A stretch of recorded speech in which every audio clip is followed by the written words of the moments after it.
In this video, I'm going to show you how to undo a component in Figma in just a few seconds using the simplest method possible. If you've ever selected a Figma component and wanted to edit it freely without the master component rules, this is exactly what you need.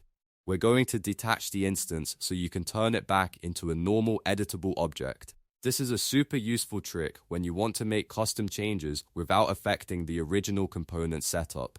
If this video helps, make sure to hit like and subscribe for more quick Figma tutorials. Let's jump right in. First, open your Figma file and select the component instance you want to undo. It's important to know that this works on an instance of a component, not necessarily the main component itself.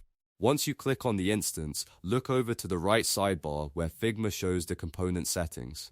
Next to the component section, you'll see the three dots, also called the More Options menu. Click those three dots to open the available component actions. From that menu, choose Detach Instance.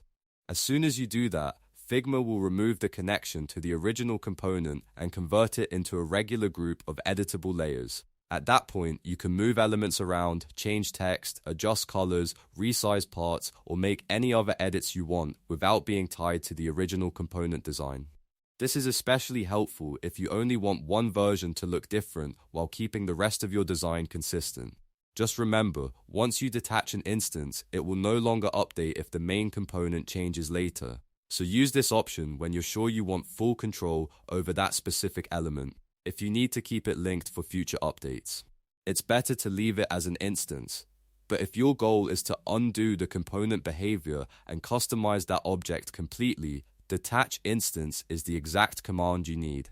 And that's it, you've now learned how to undo a component in Figma quickly and safely. If this tutorial helped you out, don't forget to like the video, subscribe to the channel, and turn on notifications for more Figma tips and design workflows. Thanks for watching, and I'll see you in the next one.